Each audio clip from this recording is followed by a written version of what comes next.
Rebonjour. Je suis neurochirurgien à l'hôpital Necker et je travaille avec Michel Zera et Cyril James sur une activité particulière sur les malformations de moelle et de vertèbres.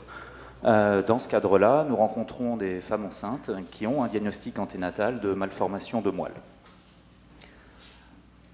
La première consultation est initiée par une demande qui vient d'un centre de diagnostic prénatal et l'explication donnée dès que nous nous rencontrons est que cette consultation a pour but d'abord de confirmer le diagnostic, celui de myéloméningocèle, d'évaluer son pronostic le plus précisément possible et de décrire la prise en charge au plus proche de la réalité de ce que c'est durant les premiers jours et durant toute la vie. Cette consultation a pour seul but d'aider à la décision. D'abord, casser quelque chose dont on parle peut-être trop souvent, c'est d'un spina bifida. Spina bifida, c'est une malformation de l'os. Ça ne représente pas ce qu'est la malformation de la moelle sous-jacente. La vertèbre, vue de dessus ici, comporte à sa partie postérieure une épineuse, signifiée ici par une flèche. Le spina bifida, c'est une vertèbre normale qui est composée derrière de deux épineuses, car le canal est ouvert. Ce canal ouvert peut être une ouverture secondaire à une malformation de moelle comme celle d'un myéloméningocèle, mais il peut exister un spina bifida sans malformation de moelle, ce qui n'implique alors pas de conséquences. C'est pour ça qu'on préfère le terme de myéloméningocèle ou les autres termes des malformations médulaires pour préciser le pronostic et les handicaps associés.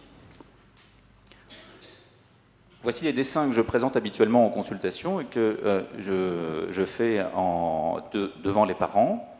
Voici un rachis et une moelle normale. Vous voyez ici les vertèbres à la partie antérieure, le sacrum, et la moelle qui se termine en T12L1, donc la 12e vertèbre thoracique ou première vertèbre lombaire, par un cône auquel fait suite des nerfs qu'on appelle la queue de cheval. Quelle est la fonctionnalité de cette moelle? C'est la motricité, et puis à sa partie toute basse au niveau du cône, le fonctionnement de la vessie et du transit.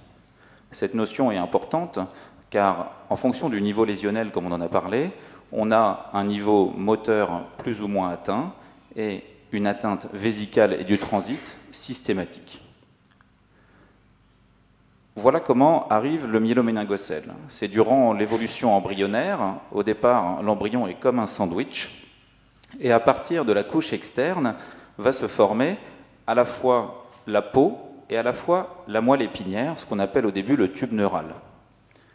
Cette formation se fait par une invagination de la plaque externe qui va se creuser, se fermer au milieu, puis ensuite vers la tête et à la fin vers ce qu'on appelle le pôle caudal, autrement dit les fesses. Lorsqu'il y a une fermeture incomplète de ce tube neural, on peut parler d'anomalie de fermeture du tube neural, et c'est ce qui mène à une moelle qui sera attachée, qui sera ouverte à son extrémité, et qui sera donc basse et collée à la surface cutanée. C'est le diagnostic de myéloméningocèle. Je vous ai fait en pointillé la possible méningocèle, qui peut être présente, mais souvent non étanche.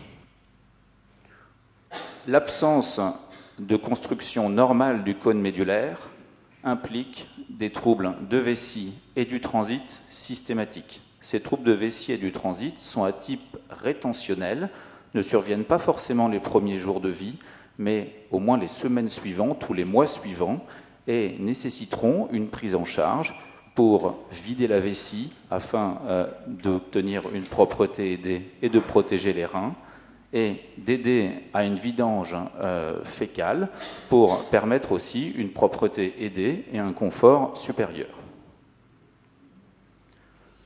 La particularité du myéloméningocèle est que c'est une malformation qui est ouverte.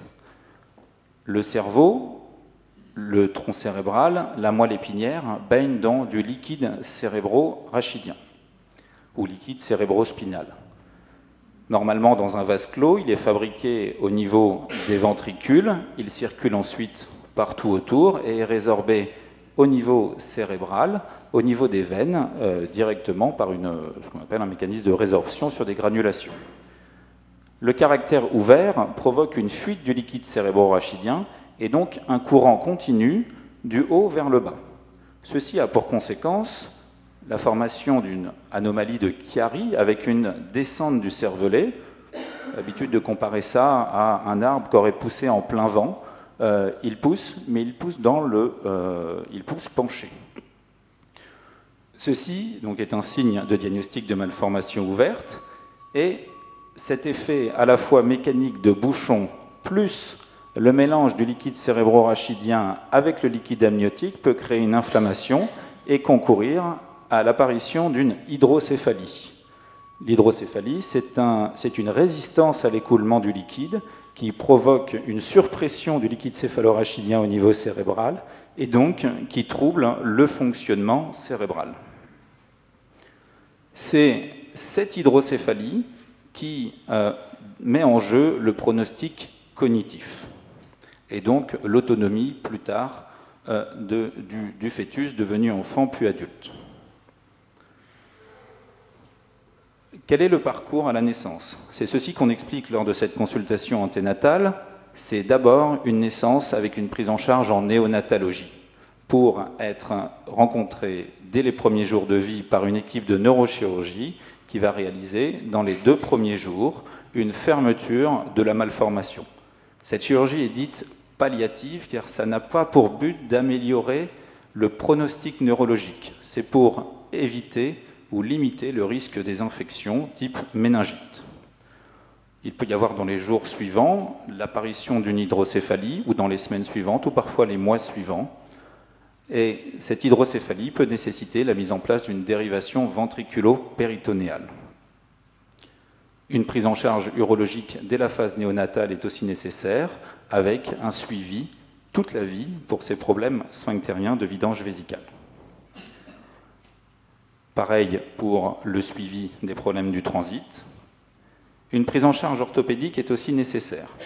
La prise en charge orthopédique va dépendre du retentissement. Ça peut être une malformation des pieds, qui est visible parfois avant la naissance, et ça peut être une déformation d'apparition secondaire, soit sur les membres inférieurs, soit sur la colonne vertébrale à type de scoliose.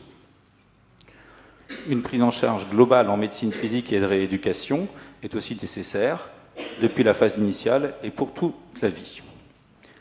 Et ne pas oublier la prise en charge sociale, puisque l'impact sur l'entourage, les parents, le travail des parents, la fratrie est aussi expliqué, et c'est à ce moment-là un moment de discussion et d'explication du temps qui est à donner pour cette prise en charge médicale lourde. On évalue durant cette consultation la sévérité neurologique en fonction de l'hydrocéphalie, on évalue la sévérité motrice en fonction du niveau, on essaye d'évaluer s'il est possible qu'il n'y ait aucun retentissement sur les membres inférieurs. Il est possible qu'il y ait un retentissement distal avec une marche possible, mais avec aide et parfois juste dans l'enfance. Et il nous arrive parfois aussi de dire que la marche ne sera pas possible, notamment pour les niveaux lombaires, à partir de L3, les muscles distaux ne marchant pas, il n'est pas possible d'avoir une marche dès l'enfance. Je vous remercie.